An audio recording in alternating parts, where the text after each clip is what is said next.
Hello everyone, welcome back to Shivi studyship. और आज जो मैं स्टार्ट करने जा रही हूँ, वैसे तो हम इस बुक को पहले भी पढ़ चुके थे, लेकिन कॉपीराइट की वजह से वो जो सारी वीडियोस है वो मुझे हटानी पड़ी। और आप सब में से कुछ लोग थे जो चाहते थे कि जो स्पेक्ट्रम है उसको दोबारा स्टार्ट किया जाए, तो इसलिए इस बार ये हम बुक से नहीं पढ़ेंगे, लेकिन वही बुक वाला मटेरियल है जिसके नोट्स बना रखे हैं, तो हम उसमें से जो ये वीडियोज़ हैं इनको कंटिन्यू करेंगे और शुरू से ही करेंगे पूरी बुक को। ठीक है, तो ये स्पेक्ट्रम की समरी होगी, लेकिन इसमें कवर सब कुछ होगा। तो इसमें जो हमारा पहला चैप्टर होगा आज हम उससे शुरू करेंगे। ठीक है, तो spectrum summary sources for the history of modern India. पहला चैप्टर जो हमारा स्पेक्ट्रम में है वो हमसे ये पूछता है कि जो ये मॉडर्न इंडियन हिस्ट्री है या हिस्ट्री है के बारे में हम जो भी जानकारी रखते हैं या हमें जो भी पता चल रहा है उसके लिए हमारे पास सोर्सेज क्या हैं, हमें वो सब चीज़ें पता कहाँ से चली है। जो मॉडर्न इंडियन हिस्ट्री को हमने पूरा कंस्ट्रक्ट किया है उसका आधार क्या है, तो वही इस चैप्टर में है कि उसके सोर्सेज बताने हैं हमें। तो चलिए स्टार्ट करते हैं अपने लेक्चर को। अगर आप पहली बार आए हैं तो प्लीज़ मेक श्योर आप चैनल को सब्सक्राइब कर जाएँ। आप चाहे तो मेरे टेलीग्राम ग्रुप से भी जुड़ सकते हैं, वहाँ पर आपको सभी वीडियोस बिल्कुल टाइम पर अवेलेबल हो जाएंगी। तो चलिए स्टार्ट करते हैं। सबसे पहले जानेंगे हम इस चैप्टर के इंट्रो को। ओके, ठीक है। The record of the East India Company provide a detail account of trading condition during the period of 1600 to 1857। देखो, ईस्ट इंडिया कंपनी जब भारत में आई उस टाइम पर उसने बहुत सारे रिकॉर्ड्स को मेंटेन किया और वही हमें एक डिटेल्ड अकाउंट हमें मतलब हमारे पास एक इन्फॉर्मेशन प्रोवाइड करती है हमें कि उस टाइम पे जो ट्रेडिंग कंडीशन थी वो कैसी थी। मतलब 1600 से 1857 तक, 1600 में वो आए थे और पहली जो हमारी वो हुई थी क्या कहते हैं इंडिपेंडेंस के लिए जो हमारी वॉर हुई थी तो वो 1857 में हुई थी। तो उसके बीच में जो भी हमारी ट्रेडिंग कंडीशन थी उस टाइम पे वो कैसी थी। When the British Crown took over the administration, it also kept a large variety and volume of official record. जब ये फर्स्ट वॉर हुई थी इसके बाद अभी तक जो कंट्रोल था वो ईस्ट इंडिया कंपनी का था भारत के ऊपर, लेकिन जैसे ही 1857 में ये वॉर हुई उसके बाद जो ब्रिटिश क्राउन है उसने सारी पावर्स को अपने हाथ में ले लिया। मतलब जो ब्रिटेन की जो गवर्नमेंट है उसने सारी पावर्स को अपने हाथ में ले लिया। ठीक है, These record help historian to trace every important development stage by stage. अब देखो, जो ये रिकॉर्ड्स है इसने हिस्टोरियंस की बहुत ज़्यादा मदद करी कि वो जो डेवलपमेंट हो रही है स्टेज बाय स्टेज, एक एक स्टेप जो चल रहा था उसको बहुत ही अच्छे से यहाँ पर उन रिकॉर्ड्स ने हमें बताया। And follow the processes of decision making and psychology of the policy makers. ठीक है, दूसरा पॉइंट हमसे क्या बता रहा है यहाँ पर, the record of the other European east India companies. अब देखो, जो ब्रिटेन था सिर्फ उन्हीं की तो कंपनी नहीं आई थी, उनके अलावा दूसरी भी कंपनीज आई थी, जैसे कि पुर्तगीज़ की आई थी, डच की आई थी, फ्रेंच की आई थी, और ये सभी कंपनीज ने अपने कुछ ना कुछ रिकॉर्ड रखे थे। तो उस टाइम के हमें जो भी यूरोपियन ईस्ट इंडिया कंपनीज के हमें जो भी रिकॉर्ड मिलते हैं वो हमारी मदद करते हैं 17 to 18 सेंचुरीज़ के बीच की जो भी हिस्ट्री है उसको पता लगाने के लिए। ओके, अब यहाँ पर सेकंड टॉपिक है हमारा आर्काइवल मटेरियल्स। देखिए, आर्काइवल मटेरियल्स हमारे पास वो मटेरियल्स हैं जो हिस्टोरिकल मटेरियल्स होते हैं ना, जो मतलब कभी पहले समय में इस्तेमाल किए गए होंगे, वो हमारे आर्काइवल मटेरियल्स के अंदर आते हैं। जिसमें सबसे पहले आता है सेंट्रल गवर्नमेंट आर्काइव्स, है ना। ये क्या होंगी, सेंट्रल गवर्नमेंट के अंडर जो आर्काइव्स आती हैं। तो देखते हैं इसमें क्या क्या मिला है हमें। The national archives of India, सबसे पहले देखिए उसमें जो आपको याद रखना है वो ये है कि नेशनल आर्काइव्स ऑफ इंडिया कहाँ पर लोकेटेड है। तो नेशनल आर्काइव्स ऑफ इंडिया कहाँ पर लोकेटेड है, तो ये न्यू दिल्ली में लोकेटेड है। And contain most of the archives of the government of India. और ये हमें बहुत कुछ बताती है गवर्नमेंट ऑफ इंडिया के बारे में, काफ़ी ज़्यादा ऑथेंटिक और रिलायबल सोर्सेज के ऊपर बेस्ड है ये, जो हमें मॉडर्न इंडियन हिस्ट्री के बारे में बताती है। The records with National Archives come under various groups representing different branches of the secretariat at different stages of its development. और ये हमें काफ़ी सारी जो स्टेजेस थी उसके डेवलपमेंट के बारे में बताती है, अलग अलग ग्रुप्स के बारे में। This happen as a work of East India Company was distributed among various branches. देखिए, जो ईस्ट इंडिया कंपनी का जो काम करने का तरीका था वो ब्रांचेज में करता था, और ये ब्रांचेज होती थी कि सबको अलग अलग काम दे दिया, जैसे कि आजकल भी होता है। तो उस टाइम पर भी जो ईस्ट इंडिया कंपनी थी उसने बहुत सारे ब्रांचेज में उसने अपने आप को डिस्ट्रीब्यूट किया हुआ था और उसी के अकॉर्डिंग अपने अंडर उन्होंने काम लिया हुआ था। जैसे कि पब्लिक और जनरल, ठीक है, एक रिवेन्यू के लिए हो गया कोई ब्रांच पॉलिटिकल के लिए हो गई, कोई military, secret, commercial, judicial, education, सब चीज़ों के लिए अलग अलग ब्रांचेज हुआ करती थी और सब अपने अपने सेपरेट रिकॉर्ड्स को रखा करते थे। ठीक है, इनको आप ब्रांचेस बोल दो या आप इनको डिपार्टमेंट बोल दो। तो ऐसे बहुत सारे हमें रिकॉर्ड्स मिलते हैं। यहाँ पर दिखाया हुआ है, पब्लिक हो गया, रिवेन्यू हो गया, general, political, military etcetera. Work of the East India Company was distributed among various branches. ठीक है, with appointment of James Rennell as the first surveyor general of Bengal. तो पूछा जा सकता है कि first surveyor general of Bengal कौन थे? तो ये अपॉइंट किया गया था किसको? जेम्स रेनल को। किसको किया गया था? जेम्स रेनल को किया गया था first surveyor general of Bengal. कब किया गया था? तो 1767 में किया था। The survey of India begin to scientifically map the unknown region of the country and its bordering land. और इन्होंने क्या काम किया था जेम्स रेनल ने, जैसे जब इन्हें first surveyor general of Bengal बनाया, कि देखिए बहुत सारे उस समय देश में ऐसी जगहें थी जो अननोन थी, जिनके बारे में लोगों को पता ही नहीं था, ना उनको मैप में मेंशन किया हुआ था। तो उन जगहों को पता लगाना और उनको मैप में मेंशन करना, है ना, उनकी जो लैंड्स हैं, उनकी जो बाउंड्री वगैरह है, उनके बॉर्डर को पूरी तरह से यहाँ पर डिस्क्राइब करना। तो ये सारा काम किया गया first surveyor general of Bengal James Rennell के थ्रू, रेनल के थ्रू जो ये काम हुआ। ठीक है, तो ये था हमारा सेंट्रल आर्काइव्स। अब बात करते हैं archives of the state government. पहले सेंट्रल के अंदर हमने देख लिया क्या क्या काम हुआ। अब देखते हैं अब हमें स्टेट गवर्नमेंट के अंदर कौन कौन सी आर्काइव्स मिलती हैं। ठीक है, देखिए पहला है यहाँ पर the source material in this state archives comprises the record of. तो यहाँ पर देखिए कौन कौन से सोर्सेज मिलती हैं। सबसे पहले the former British Indian provinces.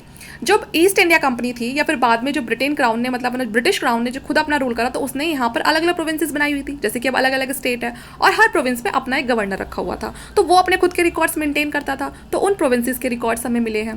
Princely state के अपने, जहाँ पर राजा रजवाड़े चल रहे थे, है ना, उनके अपने अलग रिकॉर्ड्स मिले हैं। और कुछ फॉरेन एडमिनिस्ट्रेशन के अलग, मतलब जो ब्रिटेन है उससे अलग जो दूसरे जो एडमिनिस्ट्रेटर थे, है ना, उनके हमें कुछ अलग रिकॉर्ड मिले हैं। तो ये मिले हमें स्टेट के अंदर मिले हैं। ओके, अब यहाँ पर देखिए ये क्वेश्चन है, which of them is not a branch of the work of the East India company. इनमें से कौन सी ब्रांच ऐसी है जो ईस्ट इंडिया कंपनी के अंडर नहीं आती? तो पब्लिक वाली भी आती है, पॉलिटिकल भी आती है, मिलिट्री भी आती है। कौन सी नहीं आती? तो वो है रेसिडेंशियल नहीं आती। तो ऑप्शन नंबर डी यहाँ पर आपका सही हो जाएगा। उसके बाद है आर्काइव्स ऑफ 3 प्रेसिडेंसीज। देखिए आर्काइव्स के बारे में बताना है हमें कि जो 3 प्रेसिडेंसीज हमें मिलती हैं, है ना, उनके आर्काइव्स। तो जो सबसे इंपॉर्टेंट यहाँ पर आर्काइव्स थे उनके बारे में एक एक करके बात करेंगे। पहला है the early record of fort William. ध्यान रखना कि जो फोर्ट विलियम्स है ये कहाँ पर है। तो जो रिकॉर्ड ऑफ फोर्ट विलियम्स हमें मिलते हैं तो ये है बंगाल प्रेसिडेंसी से related. Were lost during the sack of Calcutta in 1756 but the archives of the Bengal presidency after the viceroy at Plassey have survived more or less in a complete series.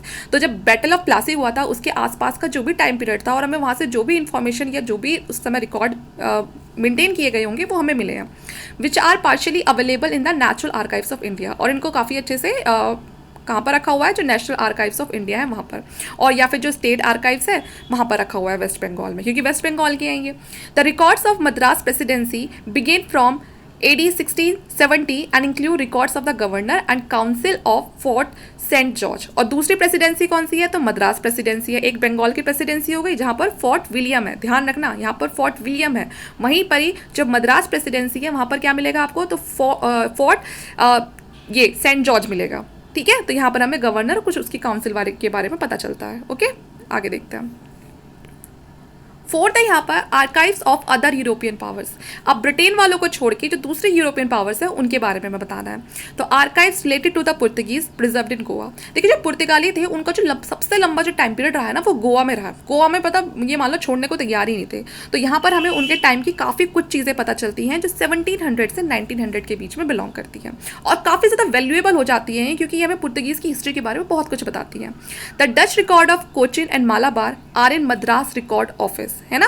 तो जो Dutch record मिलते हैं हमें, जो डच थे वो कहाँ पर सेटल थे? कोचिन और मालाबार में। तो यहाँ पर जो डच है उनके रिकॉर्ड मिलते हैं हमें मद्रास रिकॉर्ड ऑफिस में। तो ये भी state archives of West Bengal के अंदर भी कुछ मिलते हैं हमें। ठीक है, जो चिंसुरा है यहाँ पर ये वेस्ट बंगाल के अंदर मिलते हैं। और कोचिन और मालाबार में जब इनका रूल था तो वहाँ मद्रास, क्योंकि कोचिन और मालाबार कहाँ पर है? मद्रास में है, तो वहाँ वो ज़्यादा पास पड़ेगा उनको, मद्रास में रखेंगे तो। और जो चिंसुरा है वो बंगाल, ठीक है, तो इसलिए बंगाल में रख दिए। थर्ड पॉइंट यहाँ पर बताता है जो फ्रेंच आर्काइव्स हैं वो फ्रेंच का रूल ज़्यादा कहाँ पर रहा है? तो पौंडीचेरी के आसपास रहा है, तो इनके रिकॉर्ड्स आपको यहाँ पर मिलेंगे। और ये बताते हैं किस तरह से जो फ्रेंच अथॉरिटी थी उसने अपने आप को यहाँ पर स्टैब्लिश करा, फिर बाद में वो चली गई, उनकी सेटलमेंट्स के बारे में बहुत कुछ बताते हैं। लास्ट पॉइंट है यहाँ पर द रिमेनिंग डेनिश रिकॉर्ड। अब जो लास्ट है ये डेनिश रिकॉर्ड, ये आपको मिलेंगे रिलेटेड ट्रैंकुबार से and now housed in a Madras record office. और अब इनसे जुड़े हुए जो भी रिकॉर्ड ऑफिस है, मतलब जो भी रिकॉर्ड्स है वो आपको मद्रास में मिलेंगे, जो मद्रास रिकॉर्ड ऑफिस है। ओके, अब देखते हैं फिफ्थ, जो जुडिशियल रिकॉर्ड्स हमें कुछ मिलते हैं, ये कहाँ पर रखे हुए हैं? The house in the Madras record office. देखिए इसमें ना आपको कुछ, इसमें देखो एग्जाम्स में इसमें से कुछ भी नहीं आएगा। आ सकता है तो क्या कि देखिएगा फोर्ट जो सेंट जॉर्ज है वो कहाँ पर है, तो वो आपको ध्यान रखना है कहाँ पर है, तो मद्रास में है। तो यही पूछा गया है कि यहाँ पर जुडिशियल आर्काइव्स है, तो ये यहाँ पर रखे हुए हैं कुछ मद्रास रिकॉर्ड ऑफिस में। The pre Plassey record of mayor's court at Fort William have been lost. देखिए प्लासी का जो बैटल हुआ था उससे पहले जो भी रिकॉर्ड्स थे वो खो गए थे, लेकिन फिर भी कुछ रिकॉर्ड्स हमारे पास हमें मिलते हैं कलकत्ता हाई कोर्ट वगैरह के, जिन्हें संभाल के रखा हुआ है, जो रिलेटेड है सुप्रीम कोर्ट ऑफ बंगाल से भी, है ना, कुछ ऐसे भी मिले हैं। आगे है पब्लिश्ड आर्काइव्स। अब ये पब्लिश्ड आर्काइव्स कौन से हैं? Most significant archival publication are the parliamentary papers. उस समय जो भी पार्लियामेंट से रिलेटेड जो भी काम होते हैं, उनसे रिलेटेड जो भी पेपर्स वगैरह मेंटेन हुआ करते थे, तो वो हमें मिलते हैं यहाँ पर।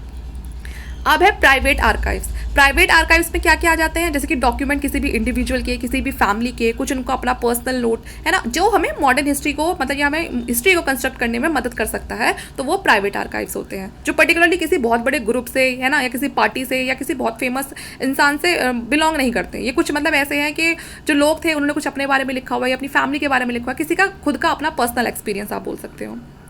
अब है ये फॉरेन। अब ये फॉरेन जो रिपोजिटरी है, इसमें क्या है कि जो एक तरह से विदेशी भंडार हम बोल सकते हैं, है ना। तो यहाँ अब जो लोग आए, इंग्लैंड में भी हमें इंडियन ऑफिस रिकॉर्ड्स में से कुछ काफ़ी चीज़ें मिलती हैं, जैसे कि ब्रिटिश म्यूजियम हो गया। अब यहाँ के लोग, ऐसा तो था नहीं कि जो इंग्लैंड से एक बार आ गया वो हमेशा भारत में रुक गया हमेशा के लिए, नहीं, वो यहाँ से वापस भी तो जाते थे इंग्लैंड में, तो जो यहाँ देखा फिर वो वहाँ लिखते थे या बताते थे, या यहाँ से बहुत सारे रिकॉर्ड वो वहाँ लेके जाते थे, तो वहाँ पर हमें ब्रिटिश म्यूजियम में बहुत सारे रिकॉर्ड मिलते हैं। ठीक है। Indian office record possess various important document, the minute of the court of director, general court of East India Company and various committees constituted from time to time. ये तो हम सबको पता है जब हम हिस्ट्री पढ़ते हैं, और आप सबने थोड़ी बहुत तो पढ़ी रखी होगी, जिसने नहीं पढ़ी है तो वो आगे पढ़ेगा। तो कोर्ट ऑफ डायरेक्टर बनता है, बहुत सारे जनरल कोर्ट बनते हैं ईस्ट इंडिया कंपनी के, बहुत सारी कमिटीज़ बनती है अलग अलग समय पे, तो ये हमें बताता रहता है जो भी उस समय जो भी रिकॉर्ड्स इनके अंडर मेंटेन होते हैं। और ये इंडिया के अलग अलग चीज़ों को, यहाँ पर जो भी लड़ाई झगड़े हैं या कुछ भी और भी कोई किसी भी मैटर से अगर डील करना है इनको, तो उस सबके एक पर्टिकुलर एक रिकॉर्ड होता था, पेपर वर्क होता था। ठीक है। देखिए सेक्रेटरी ऑफ स्टेट हो गया, इंडियन काउंसिल हो गया, ये सब बनाते हैं ये। अभी हम आगे पढ़ेंगे कि सेक्रेटरी ऑफ स्टेट क्या था, इंडियन काउंसिल क्या था, तो इन सब के हमें अपने सबके रिकॉर्ड मिलते हैं। ब्रिटिश म्यूजियम में देखो क्या क्या मिलता है, इसमें कलेक्शन है जो भी यहाँ पर इंडिया में ब्रिटिश वाइसरॉय को अपॉइंट किया गया, जो भी सेक्रेटरीज को अपॉइंट किया गया, दूसरे सिविल मिलिट्री ऑफिसर्स थे जिनको इंडिया में पोस्टिंग की गई, उन सब के रिकॉर्ड्स मिलते हैं ब्रिटिश म्यूजियम में। और फिर हमें काफ़ी कुछ पता चल जाता है पढ़ने के लिए कि भाई ये वाइसरॉय आया था, ये कैसा था, इसने क्या काम कराया, तो ये सब चीज़ें मिलती है हमें। ठीक है।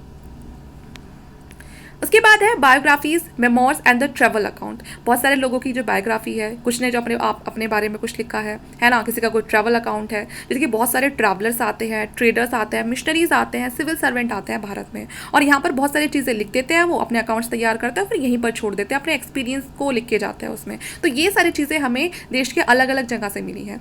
An important group among these writer that was the missionary who wrote to encourage their respective society to send more missionaries to India. जिसमें सबसे इंपॉर्टेंट काम किसने करा है? मिशनरीज ने। मिशनरीज कौन होते थे? जो धर्म के प्रचार के लिए आते थे, और ये काफ़ी कुछ यहाँ पर लिख के जाते थे, बता के जाते थे। ठीक है। In general bishop herbals journal, जैसे कि बिशप हर्बल्स थे, इन्होंने अपने जर्नल में लिखा है काफ़ी कुछ। जो एबे दोबिस थे, ये हिंदू मैनर और कस्टम्स के बारे में प्रोवाइड यूजफुल इन्फॉर्मेशन, है ना। भारत में आए, भारत की यहाँ पर काफ़ी सारी चीज़ों को देखा, सोशो इकोनॉमिक लाइफ को देखा भारत की, और उसके बारे में काफ़ी कुछ बताया। 10th है यहाँ पर न्यूज़पेपर एंड जर्नल्स। तो न्यूज़पेपर और जर्नल्स तो उस टाइम पे भी चलते थे, तो जो न्यूज़पेपर और जर्नल्स मिलते हैं, आप सबको पता है आज का भी अगर न्यूज़पेपर है तो आप उसको पढ़ के काफ़ी कुछ बता दोगे, भाई भारत के अंदर ये चल रहा है, यूपी के अंदर ये चल रहा है, एमपी के अंदर ये चल रहा है। तो वैसे ही उस टाइम के हमें जो भी 19 और 20 सेंचुरी के जो भी हमें न्यूज़पेपर मिलते हैं, वो इंग्लिश लैंग्वेज में भी हो सकते हैं, और बहुत सारी वर्नाकुलर लैंग्वेजेस में भी हमें मिलते हैं। वर्नाकुलर लैंग्वेजेस मतलब किसी भी जगह की अपनी कोई जो लोकल लैंग्वेज होती है, तो उसमें हमें मिलता है काफ़ी कुछ पढ़ने के लिए, और वो काफ़ी इंपॉर्टेंट और ऑथेंटिक होता है। भाई न्यूज़पेपर में तो उस समय ऐसा तो था नहीं कि सब कुछ झूठ झूठ छापते हैं, किसी ने अपने यूज़ के लिए एक अलग से न्यूज़पेपर छाप दिया, ऐसा तो होगा नहीं। तो वो चीज़ें हमें मॉडर्न इंडियन हिस्ट्री को कंस्ट्रक्ट करने में बहुत मदद करती हैं। The first attempt to publish the newspaper in India were made by the disgruntled employees of East India Company who sought to expose the malpractice of private trade. ठीक है। और ये काफ़ी कुछ जो न्यूज़पेपर होते थे, ये इनकी ईस्ट इंडिया कंपनी वालों की पोल पट्टी खोलने के लिए भी लिखे जाते थे, इनके बारे में काफ़ी कुछ बताया जाता था यहाँ पर। इन 1780 जेम्स अगस्तस हिकी, ये ध्यान रखना, देखो ये इंपॉर्टेंट है। इसमें देखो क्या ध्यान रखोगे आप कि यहाँ पर जो पूछा जाता है कि फर्स्ट न्यूज़पेपर इंडिया में कौन सा आया और कौन लेकर आया, तो जो फर्स्ट न्यूज़पेपर था इंडिया में वो था द बंगाल गैजेट, ठीक है, या फिर कैलकाटा जनरल एडवर्टाइजर, ये आप बोल सकते हो। और ये किसने लिखा था, तो ये लिखा था जेम्स अगस्तस हिकी ने। Hicky's press was seized within 2 years, देखिए 2 साल बाद फिर इनकी जो प्रेस थी उसको सीज भी कर दिया गया है ना, क्योंकि इन्होंने गवर्नमेंट ऑफिशियल्स के खिलाफ कुछ लिख दिया ऐसा, भाई उन्हें पसंद नहीं आया। Afterward many publication appeared such as the Calcutta gazette. अब वही है, आप एक का मुंह बंद कर दोगे, बाद में और बहुत सारे लोग आएंगे, कब तक आप सबको चुप कराओगे। तो कैलकाटा गैजेट आया, मद्रास कुरियर आया, बॉम्बे हेराल्ड आया। देखिए इनकी डेट बड़ी ज़रूरी है, इनके ना ये जो ईयर है ना बहुत ज़रूरी है। तो कैलकाटा गैजेट कब आया, 1784 में आया। जो मद्रास कुरियर है वो कब आया, तो ये 1788 में आया। और जो बॉम्बे हेराल्ड है ये कब आया, 1789 में आया। तो एक के बाद एक आ रहा है ये कैलकाटा गैजेट, ये तो आप याद रखोगे ही रखोगे, 1784। और ये जो बंगाल गैजेट है, दोनों में फ़र्क ध्यान रखना, एक है बंगाल गैजेट, ये 1780 में आया, वहीं जो कैलकाटा गैजेट है ये 1784 में आया। जो मद्रास कुरियर है वो 1788 में आया, जो बॉम्बे हेराल्ड है वो 1789 में आया, ठीक है। देखो ये कैलकाटा गैजेट इस तरह से दिखता था ये, देखो इस पर डेट भी मेंशन है, कितना पुराना है ये। From the second half of the 19th century some of their publication were, अब 19th सेंचुरी में कुछ और पब्लिकेशन आए। वो पब्लिकेशन कौन कौन से थे, जैसे कि द हिंदू एंड द स्वदेश मित्रम। और ये किसके लीडरशिप में आया ये, इसके एडिटर कौन थे, जी सुब्रमण्यम अय्यर, ठीक है, जी सुब्रमण्य अय्यर। द हिंदू और स्वदेश मित्रम। वहीं केसरी और मराठा को लेकर कौन आए, बाल गंगाधर तिलक। और बंगाली को लेकर आए सुरेंद्र नाथ बैनर्जी। ये इंपॉर्टेंट है ना, कि द हिंदू और स्वदेश मित्रम तो जी सुब्रमण्यम अय्यर, और केसरी और मराठा तो बाल गंगाधर तिलक, वहीं बंगाली तो सुरेंद्र नाथ बैनर्जी। ओरल एविडेंस की बात करते हैं तो oral history refer to the construction of history with the help of non written sources, for instance personal reminiscence, ठीक है ना। तो ये कुछ ओरल एविडेंस हमें मिलते हैं जो नॉन रिटन फॉर्म में है, ठीक है। क्रिएटिव लिटरेचर की बात करते हैं तो यहाँ पर the most significant outcome of the Indo European contact was the novel. तो ये नॉवल की फॉर्म में है, इसलिए इसे क्रिएटिव लिटरेचर के अंदर रखा है, जो काफ़ी ज़्यादा इमर्ज हुई थी 19th सेंचुरी में। First important writer of that period was the famous Bengali novelist. यहाँ पर जो सबसे फेमस जो इस टाइम पर एक नॉवलिस्ट आते हैं वो एक बंगाली होते हैं, और उनका नाम होता है बंकिम चंद्र चटर्जी। हम सब ने इनका नाम सुन रखा होगा, और इनकी नॉवल काफ़ी ज़्यादा मतलब अपने आप में एक बड़ी वैल्यू रखती है, और इसे हम आनंद मठ भी बोलते हैं, ठीक है। इनकी जो बहुत ही फेमस नॉवल है ये एक आनंद मठ, कब आई थी, ये 1882 में आई थी। और इसी आनंद मठ के अंदर आपको एक बहुत ही पावरफुल लिरिक्स है वो सुनने के लिए मिलेगी, जो है वंदे मातरम, है ना। और ये सन्यासी रिवॉल्ट के बारे में भी इन्होंने आनंद मठ में बताया है, ठीक है, 1760 में जो हुई थी सन्यासी रिवॉल्ट। तो यहाँ पर देखो क्या क्या याद रखना है आपको, कि सबसे इंपॉर्टेंट जो बंगाली नॉवलिस्ट थे वो कौन थे, बंकिम चंद्र चटर्जी। इन्होंने कौन सी नॉवल लिखी थी, तो आनंद मठ लिखी थी। वंदे मातरम हमें कहाँ से पढ़ने के लिए मिलता है, तो आनंद मठ से पढ़ने के लिए मिलता है। और सन्यासी रिवॉल्ट हमें कौन से नॉवल से पता चलता है, तो वो भी आनंद मठ से पता चलता है। सन्यासी रिवॉल्ट हुआ कब था, तो 1760 में हुआ था। दूसरा देखते हैं, JV कृष्णा राव किलू बोम्बालू, ठीक है ना। तो ये इन्होंने क्या लिखा था, द पपेट 1956, और किसमें, तेलुगु में लिखा था, और काफ़ी कुछ बताया था, है ना, मोरल एस्पेक्ट और जो रूलर पीपल थे उनके बिहेवियर के बारे में। उसके बाद है वाइकम मोहम्मद बशीर, ये भी एक एमिनेंट राइटर थे, और ये किस लैंग्वेज में लिखते थे, तो ये लिखते थे मलयालम में। किस में, मलयालम में। और इनकी बहुत ही जो फेमस नॉवल थी वो थी बलयाखला साखी। क्या थी, बलयाखला सखी, सखी हो गई है ना, द चाइल्डहुड फ्रेंड 1944। इनके जो नेम है ना वो आप हिंदी में भी याद रखना और इंग्लिश में भी याद रखना, क्योंकि कहीं हो सकता है पूछा जाए जो ये द पपेट्स है ये किसने लिखा है, तो JV कृष्णा राव ने। और ये इस तरह भी पूछा जा सकता है कि बाल कला सखी किसने मतलब ये कौन है, सॉरी ये नॉवल किसने लिखी है, और द चाइल्डहुड फ्रेंड्स किसने लिखा, तो है तो दोनों एक ही, तो ये भी ध्यान रखना है आपको। तो ये बाल्य कला सखी और चाइल्डहुड फ्रेंड 1944, और लिखा किसने है, तो वाइकम मोहम्मद बशीर ने लिखा है। और कौन सी लैंग्वेज में लिखा है, तो मलयालम लैंग्वेज में लिखा है, ठीक है। आगे देखते हैं, अब बात करते हैं पेंटिंग्स की। पेंटिंग भी हमें काफ़ी कुछ बताती है। देखिए जब पेंटिंग बनाते हैं तो वो चीज़ आपने कहीं ना कहीं देखी होती है, तो वही था उस समय जो भी पेंटिंग बनी है तो उस समय की कंडीशन को देख के बनी है, तो वो socio economic, political, cultural life को बताती है। कॉलोनियल पीरियड की पेंटिंग से हमें पता चलता है। कंपनी की जो पेंटिंग है वो रेफर करती है पटना कलम, immersed under the patronage of the East India company. तो पूछा जा सकता है ये पटना कलम किसके अंदर आता है, तो ईस्ट इंडिया कंपनी के अंदर ये फॉर्म आई थी। They picturise the people and scene as they existed at that time. तो इन पेंटिंग्स में दिखाया गया है कि उस समय के जो लोग थे, क्या सीन था, तो वो पूरा उस पेंटिंग के थ्रू दिखाने की कोशिश की गई है। ट्रेड कैसा होता था, फेस्टिवल, डांस, ठीक है ना, लोग कैसे कपड़े पहनते थे, कैसे दिखते थे, क्या काम करते थे, तो वो ये सब चीज़ें आपको बताती हैं। Another painting of this period in memoriam, एक सेकेंड, हाँ, by Joseph Noel Paton record in painting 2 years of the revolt 1857। देखिए जो जोसेफ नियोल है, इन्होंने तो अपनी पेंटिंग में जो उस समय रिवॉल्ट चला था 1857 का, उसको पूरा का पूरा उतार दिया। One can see English women and children huddle in a circle looking helpless and innocent. और इसमें इन्होंने क्या दिखाया है कि जो इंग्लिश वुमेन थी और जो बच्चे थे, है ना, वो काफ़ी ज़्यादा मुसीबतों में फंस गए थे यहाँ पर, बहुत ही हेल्पलेस, इनोसेंट, इस तरह से उनको दिखाया है। ठीक है, कि मतलब कितना बुरा हुआ उनके साथ, इस तरह से दिखाने की कोशिश करिए। डिसऑनर, वायलेंस, डेथ, इन सबको अपनी पेंटिंग्स में दिखाने की कोशिश करिए। हालांकि ये इन लोगों ने क्या करा, उसे ये कभी दिखाना नहीं चाहते थे। James Augustus Hickey publish the first newspaper. कब पब्लिश किया था फर्स्ट न्यूज़पेपर, तो आपको बताना है, तो ये किया था 1780 में। ऑप्शन नंबर बी यहाँ पर सही हो जाएगा। ठीक है,